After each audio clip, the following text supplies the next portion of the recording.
gonna retire my mom, buy her this $1 million house and da. Okay, I did that. I checked all that stuff off the list. Okay, what's next?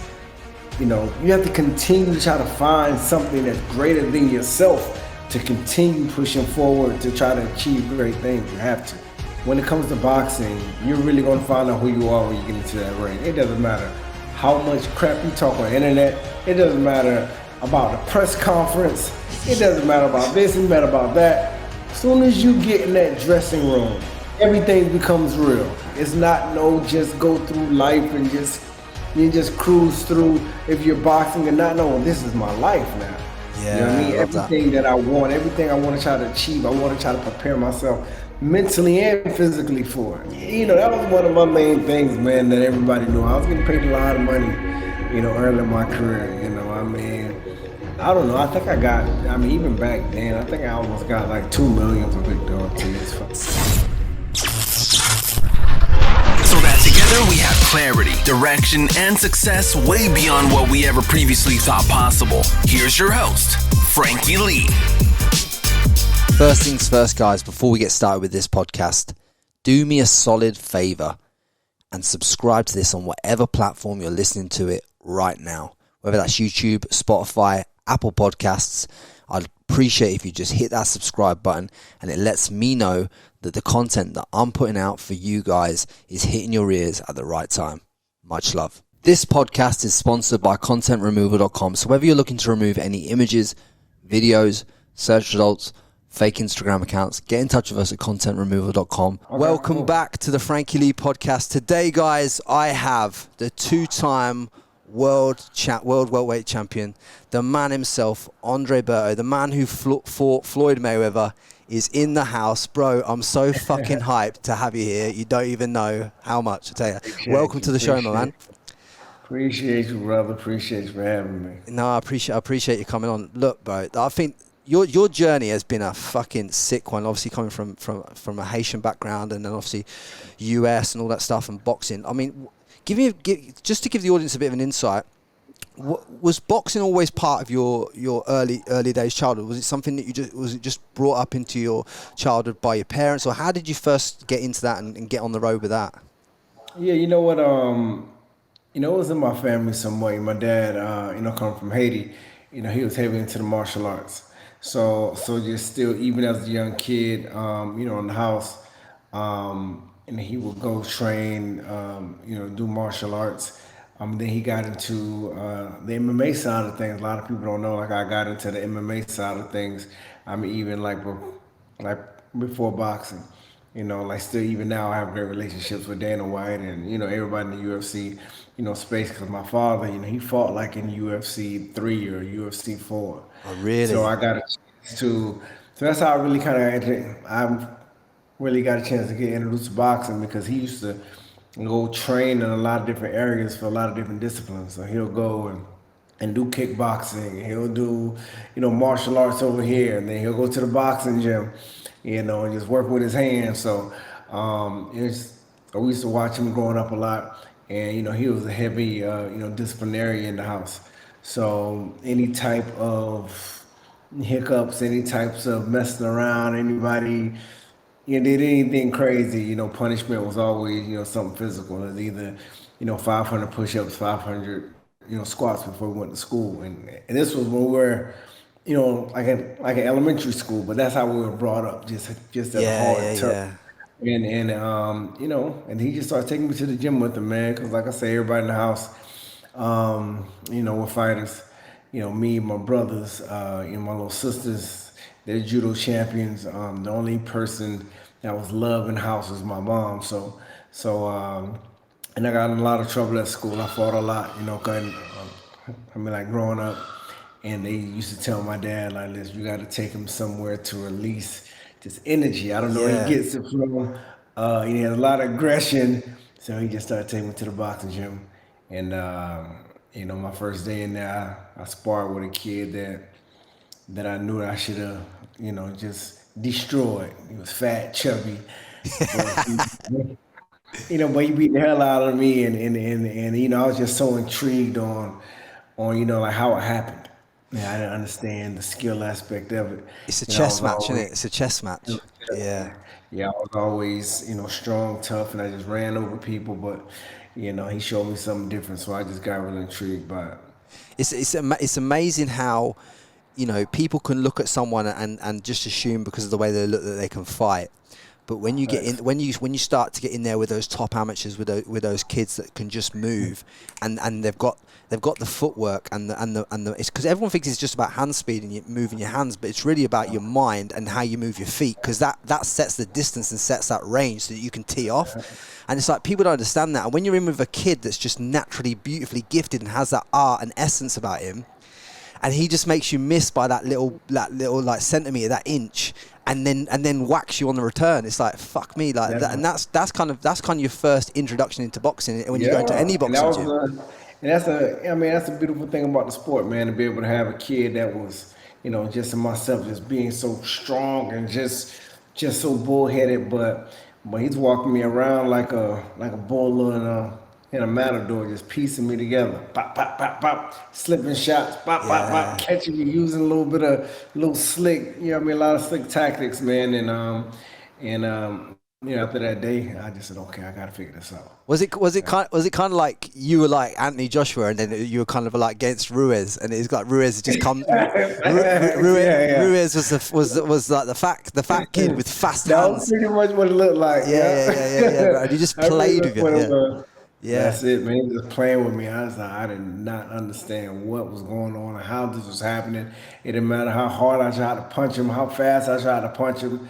Quick slips. He punched me to the body, coming back up top.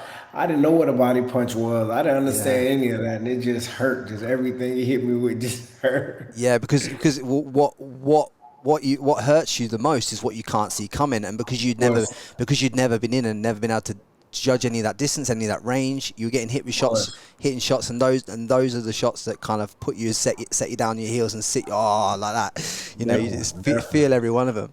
What kind of Yeah. trouble were you getting in when you was a kid, and kind of how did that progress? Was it because I kind of imagine you just by looking at you, I kind of think that you had a real hard upbringing because you had the military Yeah, type for background at sure. home, but then like I could just imagine you getting in a lot of shit. Do you know what I'm Yeah, saying? it was just. I mean, it was just me. Anytime I got a chance to be away from home, and my father, he was like I said, he was a very hard type of military type of guy. But at the same time, I looked up to him, and I wanted to be just like him. So even when I was in school, in elementary school, I knew I was different from the other kids when it comes to just authority. Yeah. A lot of the kids respected me, and those that didn't. I wanted to try to make an example out of them, quite quickly. Um, but like I said, that was a nice little phase. But after that, after I got that, nice lesson in the boxing gym, I said, okay, that toned me down a lot. Yeah. That changed my life actually. After I got in the boxing gym and just really understood, what techniques and just tactics were, and just a discipline like just get in there and fight, not just fighting and just acting crazy. As soon as I felt that I had a real discipline to really try to, learn and act on, it kind of took me away from all the craziness.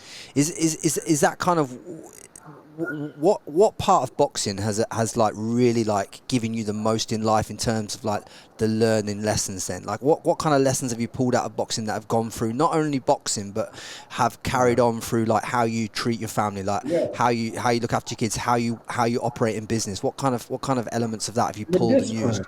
the, the discipline, of course. I think, I tell a lot of guys now. I'm like, listen, man, I mean, I believe that boxing, period, just prepared me just for life in general. Every day I wake up, I feel like, if I'm not doing anything productive or if I'm not, training or if I'm not doing, something, I'm just being too stagnant. Like every time I wake up, it's like I'm always just trying to make sure I prepare for something. It doesn't matter if it's me having a big meeting with my whole team in a boardroom, me, getting ready for my wife to have another child. Like it feels like I always have to stay prepared for any type of big event that's ahead of me. Yeah. Automatically. It's not no just go through life and just cruise through if you're boxing or not. No, this is my life now. You know what I Yeah, I mean? love that. Everything that I want, everything I want to try to achieve, I want to try to prepare myself mentally and physically for it. It's just Yeah. automatic. And that's Yeah. and that, as you say, is one of the beautiful essences of boxing, is the fact of like you are preparing your body, but you are preparing your Yep. mind, because Yep. the fight happens before you even step through the ropes in Definitely. most cases. Like, what when you obviously you when was it you thought boxing was it for you then? Because obviously you go to the gym, you get beaten up a few Yeah. times, you start to Yeah. progress as an amateur, you start to Yeah. when was it you thought to yourself, do you know what, I can make a career out of this, this is my purpose, my being, I'm gonna run with this. I just, I got a chance to just really love it, especially me just growing up playing a lot of other different sports. I mean, really didn't like teams too much because it didn't matter how hard I worked in practice. It can be other people on my team that can cause us to lose, and I didn't like to lose. I just knew, when it came to boxing, everything was on me. If I succeeded, it was because I worked like I needed to and I went ahead and executed. If I lost or anything like that happened or I had any type of shortcomings, I know it was on me at Yeah, the end of the day. That is the ideal situation, I believe, for young men to grow into men. I mean, like young men to grow into men, to be able to have all the responsibility on them. If they mess up, it's on them. If yeah, they yeah, yeah. if they succeed, it's on them to be able to take on all that responsibility. Yeah, it gives you a kind of framework to work from, to kind of something that allows you to come into who you actually truly are. Oh, of course, of course. I mean, you really get to understand and just learn who you are as a man. I tell people all the time that when it comes to boxing, you're really going to find out who you are when you get into that ring. It doesn't matter how much crap you talk on the internet. It doesn't matter about the press conference. It Yeah, doesn't matter about this. It doesn't matter about that. As soon as you get in that dressing room, yeah, everything becomes real. Soon as you hear that crowd out there cheering and you're seeing guys in that back dressing room walk back and forth with their eyes split up, blood coming out, some of these guys get knocked out, a few fights before you. You know how real it's going to be. You're about to walk out into the lion's den. So yeah, yeah, all of that trash talk is out the window. You got to go and show up, and you have to go and fight somebody that's literally been preparing to kill you for the last 8 9 weeks in yeah, front of millions. yeah, yeah, Just you yeah. and him. And There's no other type of feeling like it. and you know what, I got to give it to you. Like, some of to turn up in the condition to every fight that you turned up in Yeah. is a hell of a feat, because you were stacked. You were always someone who was just diced. You were just Yeah. diced. Was making weight and getting prepared, and that the easy part for you? Was it more the mental side that was the harder part, or what was the hardest side of boxing for you? I think that was the easy part for me because I grew up with so much discipline. And that was one thing my dad always taught me, like, to understand and know professionalism, especially when in the sport that I'm in. And of course, don't embarrass yourself trying to come in, like off weight or whatever the case may be. Every aspect of this fight game is important, and you got to show up and be a professional about it. And at the same time, you have so much to lose if you don't. You know Yeah, what I mean? So I think I made weight easy, but I love to eat too. You know what I mean? So that's always probably the hardest part, for me. Everything else, all the other, sides of discipline with it, something that was just kind of natural for me. I mean, you hop into camp, you shut off friends, you shut off women, you can't eat what you want. You have to always make sure to, go to sleep at a certain time. You're going through training camp and taking all that battering to your body 2 3 times a day. I mean, it's a tough sport, man. It's a tough yeah, situation, but you have to almost be numb to it. yeah. No, You have to almost be numb to it and just continue looking. I mean, just looking forward to the finish line or to the victory or the night when you really get to put all this work on display. And I think that's the most relaxing time. I mean, for me, it is, for a lot of guys, that the fact that you can go through an 8 9 week training camp and it can be brutal. And, knowing that you have one more week or 3, 4 more days. Yeah. Now you get to leave training camp and go to whatever the city is that you're going to. You're seeing all the media. Now it's fight time. All the work is over. All of it's over. Now it's got one more night. I think the reason why you enjoyed it and why someone like Broner would struggle through it is because Yeah.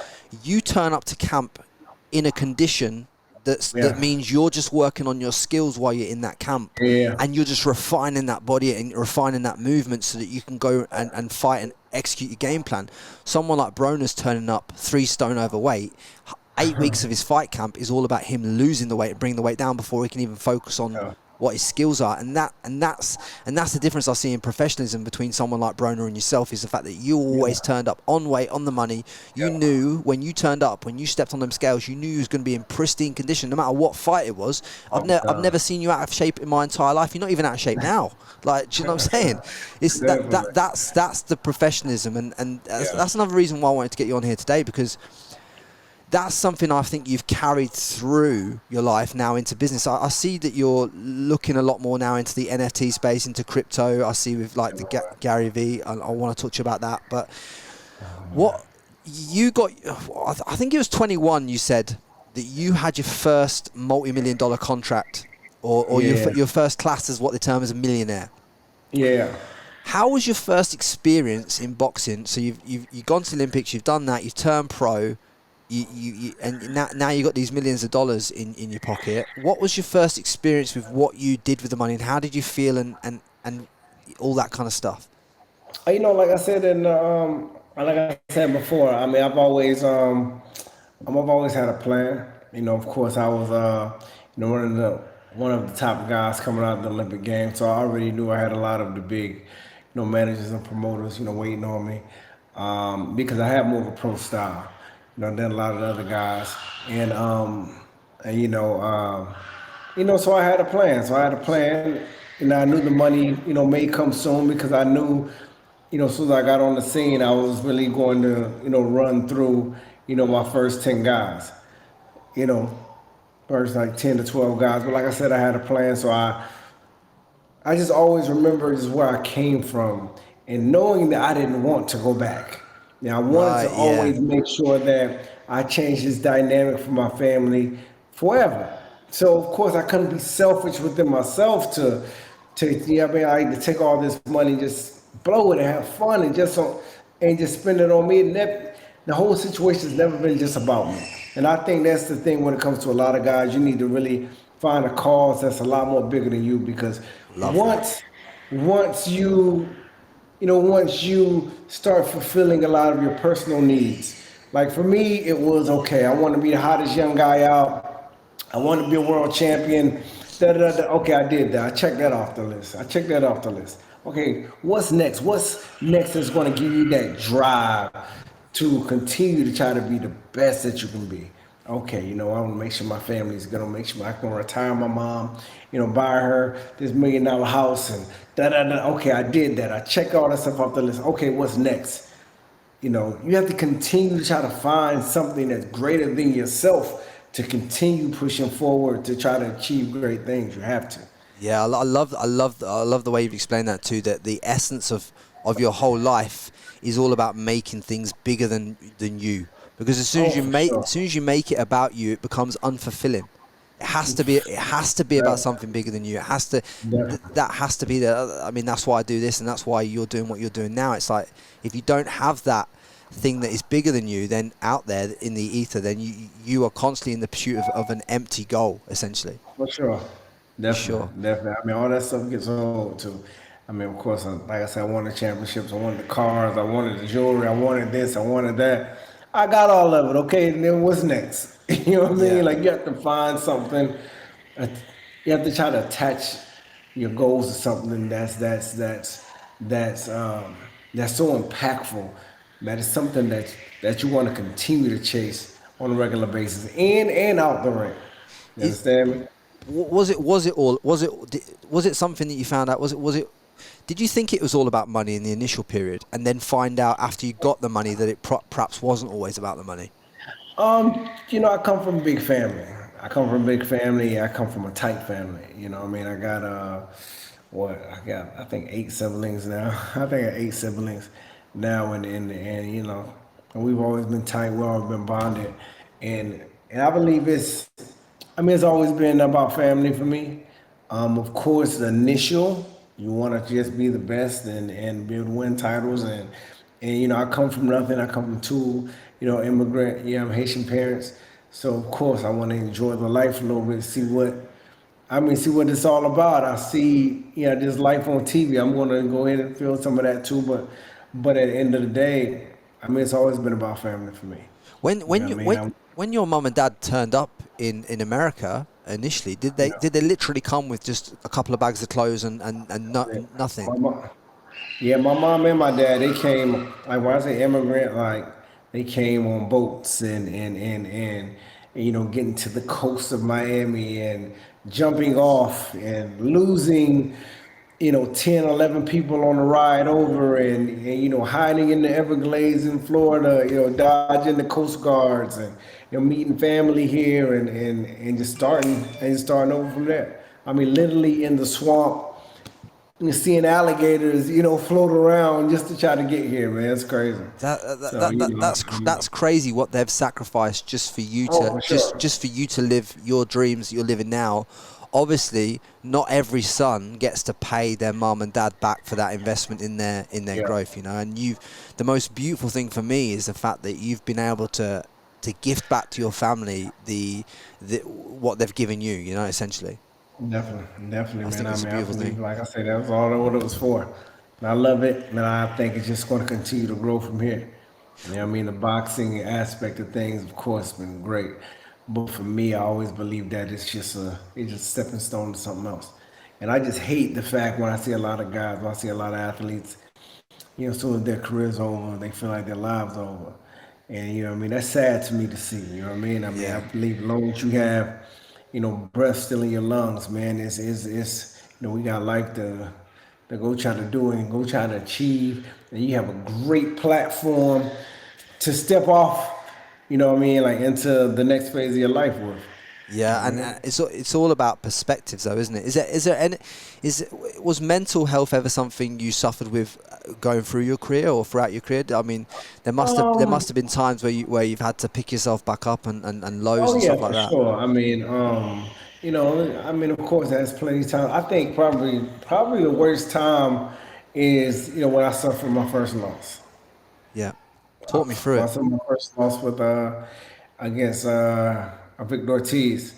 Even at the time, I was probably the hottest young kid in boxing at the time. It was just a lot of big talk about me and Floyd, fighting, Yeah, and I thought me and Mayweather were supposed to be fighting then, and then they threw Victor Ortiz in front of me, last minute. And I was a little cocky at the time as well. I was upset. I felt disrespected. I didn't want the fight to happen. I wanted to fight Floyd, and you know, so I just didn't come to camp. I didn't come to camp until probably the last 4 weeks, S- just being an asshole, and I didn't know who Victor Ortiz was. I didn't care too much about it. I thought it was just another bum that they trying to throw in front of me just to try to delay the process.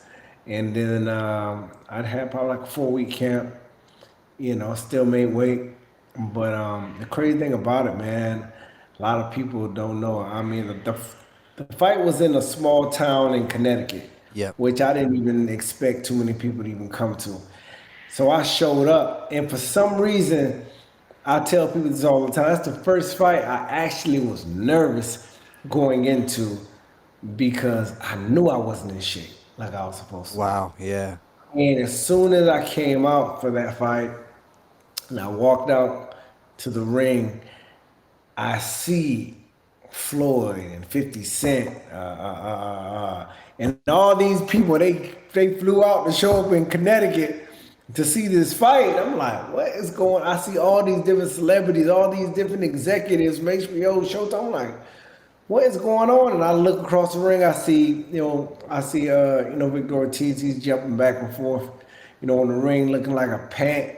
I look, I'm talking about looking like I'm like a pit bull. Like he was just ready to go. Yeah. And that's when I sat there. I said, "Oh man, You fucked oh up. man." Yeah, yeah. I was like, "Man, I'm put out." So But so we came out, but it was just the fight still ended up being, of course, people say, one of the best fights out. But it was just me really just fighting just off of natural instinct because I yeah, wasn't in shape at I all. watched it. Your usual timing that Yeah, you yeah, had if you'd done. I didn't know this because you've only just told me this now. But like I didn't know yeah, you yeah, hadn't trained for that fight because you still looked in shape. But but you could just tell your timing wasn't there. yeah, yeah, yeah. And I didn't have any legs. That's why you just see me just on the ropes, hanging out on the ropes a lot. Just letting them push me around. But like I said, just my natural instinct of speed and just power, just catch them with shots. I was able to knock them down a few times, but after that fight, that was probably the lowest I've ever been because I felt like everybody watched that fight. I remember going to, Yeah. the airport, leaving, I have a hood over my head. I got my family around me, and I just felt like everybody was looking at me, watching me. I flew back home. And I remember locking myself in my house, but I couldn't get away from it because even on ESPN the next morning, it was all on ESPN. It was all in the newspapers back home. People kept trying to come to my house and see me. I didn't want to see anybody. I just wanted everything to stop. And in order for me to do that at the time, I said, I gotta go, I gotta get out of here. And I got my brother and my two cousins, and I flew. I wanted to fly somewhere that nobody didn't know me. Nobody didn't have no sense of any boxing. And I flew to Bali. I Yeah. flew, To Bali. I flew to Bali for like 2 weeks, man. And just to get away from all the noise. And, I was just in a bad place of just really just feeling disappointed in myself. And I think I struggled with that coming back a lot too. What was the purse like for that fight? What was you getting paid for Victor I Ortiz? mean, I was getting, that was one of my main things, man, that everybody knew. I was getting paid a lot of money, early in my career. I don't know. I think even back then, I think I almost got like 2 million for Victor Ortiz fight. Can I just say this to the audience that are listening, like because they're not going to understand this, right? And I really need them to understand this, right? Most kids, right, in the UK that come through boxing that turn pro for a 4-round fight maybe earn £1,000. For an 8-round fight might earn £3,000 or £4,000. What you're talking about is like, for a 12-round fight, but most 12-round fights at title level, some Yeah. people fight for world titles get $60,000, right? Wow. $2 million is And I fucking was young. I was like phenomenal 26. money, Yeah, I phenomenal was like money. 26, man. I was young too. I was still like 25, 26. But at the time I was, I was like, I was the hot thing. I was the hot young star of the game at the time too. You know Yeah, what I mean? Like when I sit back, I see, Javante Tank Davis, yeah, right now that's doing great. And I just remember being like at that level when I was his age and just remembering everything that came with it. So, like I said, I talk to him too, man, and I just tell him, hey, same thing, stay focused, brother. Because a lot is yeah. coming at you. Yeah, because a lot is coming at you right now. How good And was so Victor Ortiz though? In his credit, was he? I didn't think, that's why I think I took him as lightly as I did because the fight before, I believe he fought, Marcus Maidana, Yeah, and I seen that fight. I seen that fight. I seen Maidana, stop him. But at the time, before the Maidana fight, Oscar De La Hoya signed, Victor Ortiz, and they were going to make him this new golden boy, and they had a lot of steam behind him. And then the Maidana fight happened, and he lost. He got stopped. Then they threw him in there with me. I was like, I'm about to kill this kid. I mean, that's the yeah. way I kind of thought about it at the S- time. So But how he came better than ever. so how big to you then is managing ego? Because Oh, it's huge. that all happened on the back of ego, didn't it? Really? Oh, for sure. Oh, for sure. I mean that's huge. I mean, I've seen a fight game, humble plenty. I mean, this is this fight game is, it's funny because you want to have that vibrato and that confidence because that's what type of sport this is. But you need to make sure to never ever underestimate your opponent, underestimate any type of situation because one shot can change it all. It doesn't matter. I've seen some of the best of the best. I've seen guys that they hop in there with guys that don't have any skill like they came in there and just out hustled them. Yeah. Out of nowhere just threw just a crazy shot and cracked them and knocked them out. Anything can happen in that ring, bro. Anything. Yeah, and and you can get Anything. ironed right out as well in front of a lot of people that know you. So A lot of people, yeah, millions yeah, around the world. millions. That's what makes it tough too, man. It's like it's a tough game to a sense of everybody's gonna see it. You know what I'm saying? Like, And the it's clip, a fight it's that the clips on the internet that kind of carry on for eternity because of how well you are known in boxing and at the level yeah. you fought at and what you're getting paid and everything else. Like, it comes with the territory that people are going to be putting you on highlight reels, and you're going to have to relive. You kind of We're living. but it's good because you get the opportunity as a man to transcend yourself and become so Yeah. comfortable within yourself that these clips don't matter anymore. Yes, and that's another thing. It's like certain situations, certain fights that I've had, Victor Ortiz fight, the Guerrero fight, all these different fights. I've always been a very prideful guy, but after those type of fights, man, I will never want to watch them, or I get very upset when I see people post certain shit like years ago. But now it's like, me just going through a good 19 years of performing at the top level and still here and still being one of the guys that had a chance to go 19 years and compete at this level and to fight Mayweather and to be that guy that everybody continues to still point at and to respect. Nah, I just feel like all of that shit is just part of my journey, man. And I take it. I appreciate it now. I see it when it comes up. And the only thing I think about is like, man, damn, shit, man. 6 years ago, that was crazy. Did you Because I'm in a completely different space now. did you think that you'd blown your shot at getting the Mayweather fight after the Yeah. few losses and stuff like that? Oh, for sure. Cause it was something crazy. It was like I don't understand what's happening.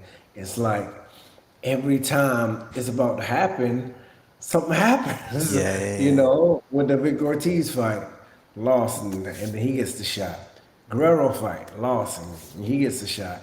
And I just didn't know what was going on because, like I said, none of these guys were better than me. It Maybe I had to go through what I had to go through for a reason. Yeah, I'm not sure, but it baffled me because when you said that your purse for Victor Ortiz was $2 million, I yeah. thought that's such a big purse because wasn't the purse for Mayweather $4 million?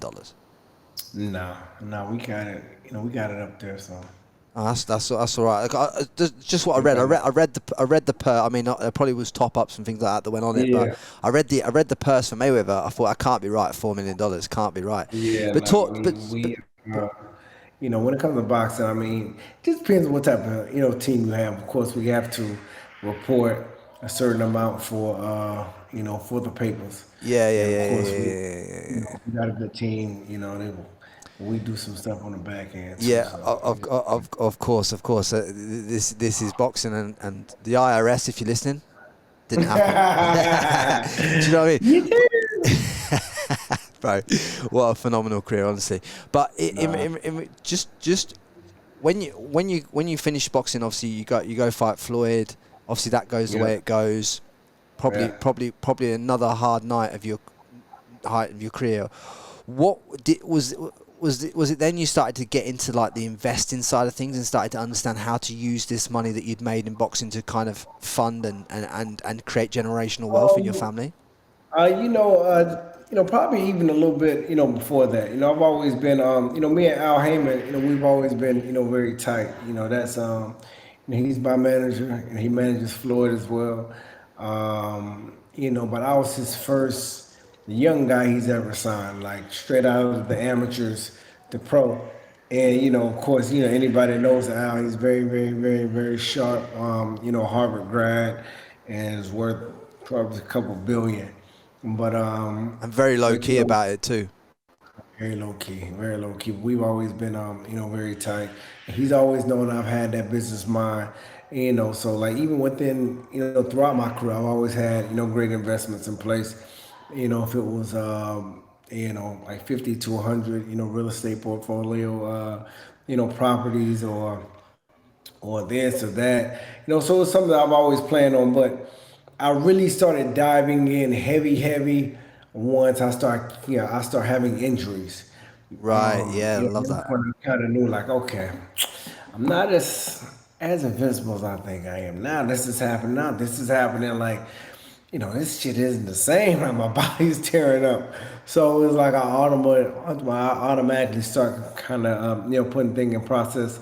But then again, like I said, I've always tried to find something to drive me, in other ways, and that right there was something that definitely intrigued me because I don't see too many athletes do it.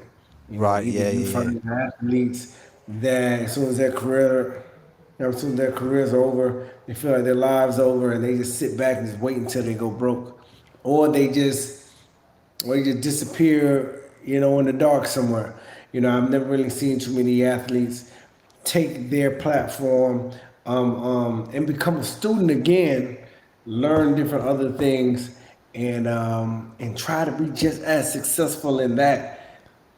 Than how you were in your boxing or your football or basketball. So how did you go about getting that information? I mean, did you seek out a mentor? Is mentorship Yeah. something you've seeked out, or did you start reading books, or was it a combination of both? Or how did that look for you in terms of getting the right information into your mind to be able to Yeah. make the decisions that you've made? I've always been like in the circle of, like I said, entertainment circle. So everybody that's been following me my whole career, they've always seen me with a lot of rappers, a lot of, like people in the government, whatever the case may be. I've always made my rounds just being in the mix, but just, creating certain relationships, with certain other, great entrepreneurs. Gary Vee reached out to me years ago. He was a fan, and we sat down. We talked a lot about, a lot of different, business structure. And I have a lot of other friends like Diddy and like other guys that are very heavy into the entrepreneurial space. And like I said, that's something that I've always written down, and I've always wanted to do as well. Once this boxing career starts to come to an end, to really try to pivot and, do something just as great. But I definitely seek out a lot of great mentors as well. And that's the thing, you have to try to learn. You have to want to try to get it. And I think, me and a friend of mine was speaking about the other day. He was just asking me the same thing, and I say that I think a lot of guys that's been in my position, football, basketball, boxing, that got a chance to make millions of dollars or has had their name, in like the lights for so long. It's a lot of pride. I think that really To come holds them back. backwards, to be a white belt again. Of course, and I think it's a lot of ego that holds them back. But at the same time, you understand something. That chapter is over. So you have to go and try to be a student again if you want to try to be great. The same thing like you were in the boxing game. Same thing how you were, playing football and basketball. You put in a lot of reps, and you studied, and you did this, and it took years, 10, 15, 20 years just to do that. So at the end of the day, I think it's a lot of guys that really need to get back to that child, learning mindset, and really just want to sit back and learn something again and try to be great at it. Yeah, and I love the fact of how you've understood so early on when your career ended that you have to strip back the ego, shut the door on that part of your career, and now approach this in a completely different way in order to get what you've got. What were some of the, I mean, I just want to go back a step, because you mentioned it again about how you planned it out and how you wrote all this down. Yeah. And I've also listened to a few clips of you talk about this previously in the past, but I really want to go in depth on this, because what it essentially sounded like to me was like you'd made a plan of exactly how your career and how everything was going to align for you, and you kind of manifested that into your life. I mean, Yeah. is that something that resonates with you, or is that how it happened, or am I making it a bit too straightforward? Oh yeah, definitely. I mean, I write everything down. I got a notepad right here. I'm always writing, always writing. I love If it. it's of course I've been on a lot of conference calls today, but even down here, notepads, writing, just been writing. Yeah. That's just what I do, man. I mean, I feel that This is the it's Andre Berto tremendous. that people don't expect. This is the Andre Yeah, Berto that exactly. people. This is prime why I wanted you on here, because I knew your mind beat at a different frequency because of how you operate, how you prepared yourself for your career, Yeah. how you've detached from. I know how hard it is to go from someone who has to have this ego, this bravado, this stage show, to detach yourself from that ego, move through it, accentuate it, and then come up and recreate yourself in a new environment and be open to learning what everyone else is willing to teach. You're there taking notes, taking this. Have to. And Have to. was like the laws of attraction, the manifesting something you read into when you were a child, or did someone present you with that idea? I mean, how did Of you course, I've come always. into it? I mean, I've always heard that there's a lot of power in, just be able to just write something down. And I believe I really had a first chance, effect at that. Once, I was like in elementary school, and I used to hear about that, and I wrote on a notepad in elementary school, different, like a lot of goals and achievements that I wanted just to have, and I wrote down different tournaments I wanted to win, and I wanted to be ranked number one in the country, and I wanted to do this, wanted to do that, and I wanted to go to the Olympic Games in 2004. I kept that note in my wallet until my first pro fight. I used to look at it, and I checked everything off of that list. Yeah, So from that point, it really made me see and understand how powerful it is just to write it down and it'll manifest. You know what I mean? But you got to put in the work, of course, but write it down. Write it down. Plan as much as you can. Don't try to do this thing to fly by night type of life. You know what I mean? We're not here for too long. Plan it, write it down, and attack it every day. yeah, and Attack it every day. just keep tackling and tackling and tackling that Tackling, stuff. tackling. Every day is going to be good. You go home, you go sleep that shit off, you get up, you get back up and strap those boots on and make it happen. That's it. There's You just get consistent.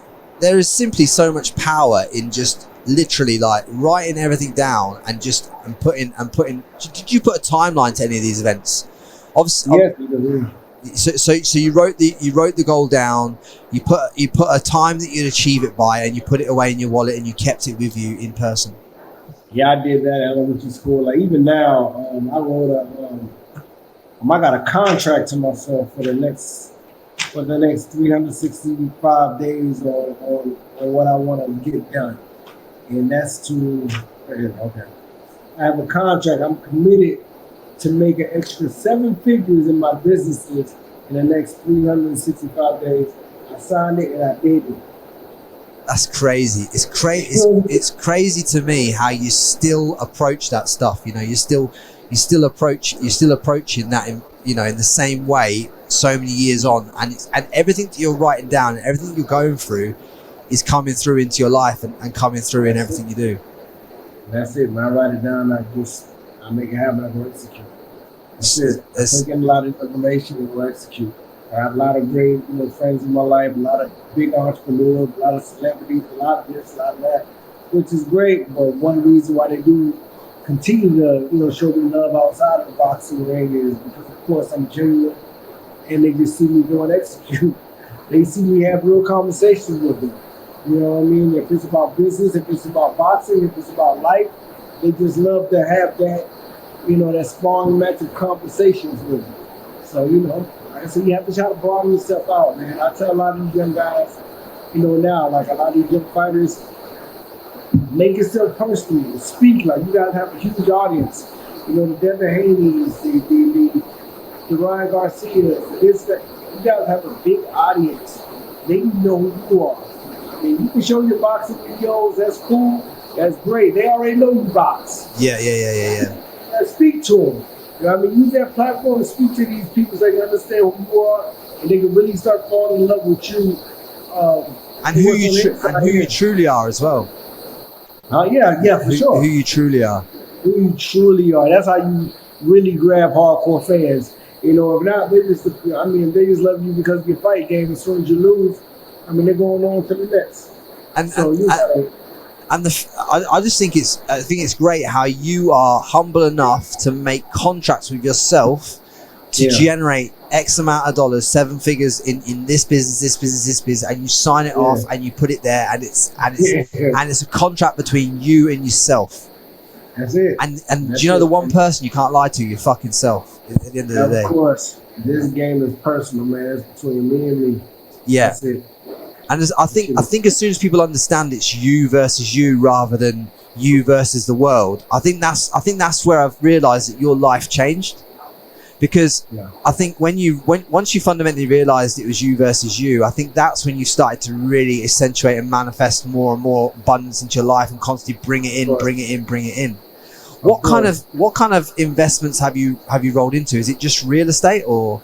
Yeah, what I got going on? I got a handful of things going on. I'm investing in a few different companies. What I got? Real estate, of course. I also had I'm not supposed to announce it. I have two situations that's dropping here in the next probably 2 months. I got a amazing, sports, fitness product line that's coming out.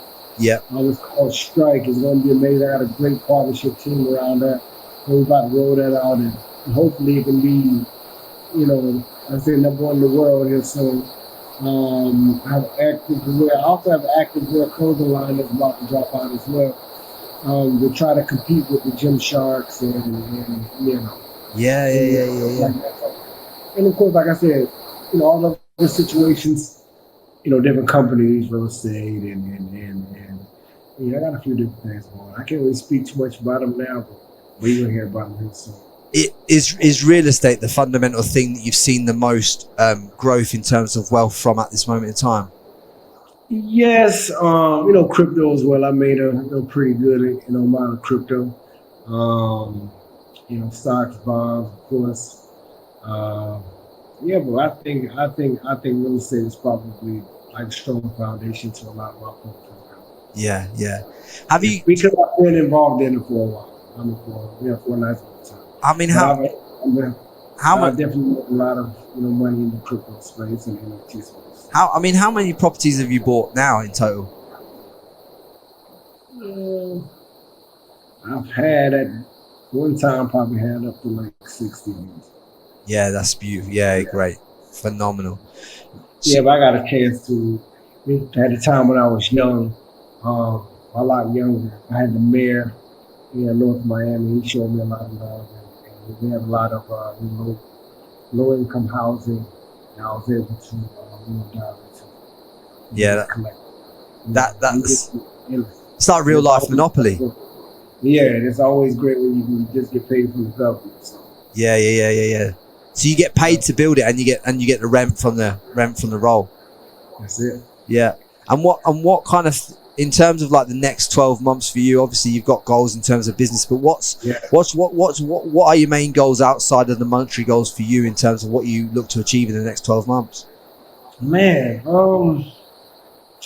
I just want to make this more of this impact. Of course, business. I'm looking forward on, business going well, but just more than that, being able to just be, more of an example to all of my peers in the fight game and sports period, and have known me for a while, but to see me and respect me, like on this other side of things as well. This is maybe just to show that it can happen, because I don't think we have enough examples in that space. Of course, I think the only person they can really look at is like a George Foreman or just something like that, but like Shaquille O'Neal. But I don't think we have enough people that they can relate to in that space that they can really relate to, because I'm still in the mix. Yeah. You know what I mean? I'm still in the mix. I'm still young. I'm still, moving and shaking, when it comes to the industry in general. So to be able to have somebody they can, always call on, and to be able to see and just ask, okay, how you did this? You know what I mean? And really start trying to create a wave and trying to create a new normal, when it comes to that. To make it cool. Yeah. Okay, this fight money is cool, but we need to start buying some assets because this shit ain't gonna last too long. Yeah. You know what I mean? Yeah, because I think too many people take their income and spend it on liabilities that look flash rather than taking their income and putting it into an asset that creates cash flow, and then you can buy your crap out of cash flow. Of course, I mean, but at the same time, what I say is, of course, a lot of these guys, they come from the inner cities. Of course, I come from the inner city as well. But, especially in the fight game, like I said, like there's no union at all. So they take these kids from the inner city that's from the hood that know how to fight or very good just in the athletics period, go and perform and they just give them a check. So, you come from the hood and you don't know better. You don't know nothing about nothing when it comes to financial literacy.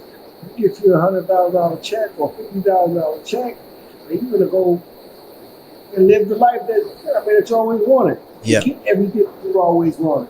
Yeah. You know what I mean? So, they don't really know the understanding of taxes or just any type of corporations or this and that. They don't know that. I still know world champions now that all of you guys know they still haven't paid taxes because they don't know. Really? So, oh, for sure. Paid zero? No, they don't know. They don't know. They coming. A few of them, they already got the knock on the door and they don't understand how it happened. You know what I mean? But like I said, they don't have too much education for it. You've always got to pay Caesar. You've always got to pay the IRS. You got to pay the IRS, man. But it's hard sometimes. Like, you're not used to having that money and you feeling like you went out there and earned it and this is mine. You really think that that's yours. You know what I'm saying? You really think all of it's there. So, it's a learning process. How have you always structured it? Because I know a lot of people, a lot of good minds in boxing say as soon as they take a check, say they take 100% in whatever sum of money, they put 50% straight on the sidelines for tax, cover fees, all that stuff, and then they just work with the 50, count the 50 in the bank rather than the other 50. I mean, how have you structured that? I mean, like I said, some of those guys say that, but I don't know too many. I don't know too many fighters that try to set a situation up like that. Of course, that'd be great if they were to be able to do something like that. But one thing with me is, I grew up to see a lot of other fighters, go through that situation of just losing it all, and I wanted to sit back and I sat back and tried to wonder why. I sat back and watched a lot of pros while I was an amateur. Now I respect them. I see them go through that same situation over and over again. And one thing about me is I grew up with these basketball stars. It was Tracy McGrady. Yeah. We grew up with each other. He was a big star in the NBA. And I was about to go to the Olympics, and I already had it planned in my mind, like, okay, I'm gonna go to this Olympic Games. It's going to be time to turn pro. I need to find out who I'm going to sign with, what network I'm going to be with. I literally wrote it all down. Yeah. I wrote it all down, and I really sat back and really tried to figure out, like, okay, why are all these guys going broke? Okay, boxing doesn't have a union, so they don't put any type of foundation, any type of structure around any of these guys. It's not the same thing as the NBA or football. At least they bring these guys agents and business managers and things of that nature. Boxing, no. So I said, listen, this is the first time I'm talking about this, actually. So I said, listen, I talked to my guy, Trace from Great. I said, listen, who is managing your whole situation? Who's this? Who's that? And I remember him sitting me down with his, his whole financial team, his business managers. And so I pretty much tried to structure my situation before I even turned pro. I tried to put people in place exactly how NBA union had their situation. Yeah. So I had my lawyers in place, had my business managers in place. I had my accountants in place. Like the same way he had his same structure, I put everybody around me the same way.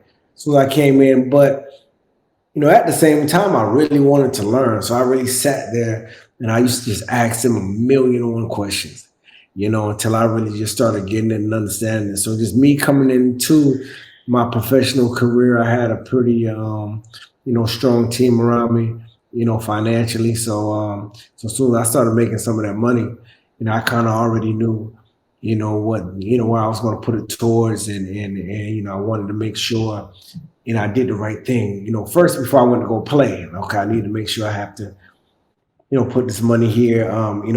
Like in retirement, I had to put this money here in my 401ks.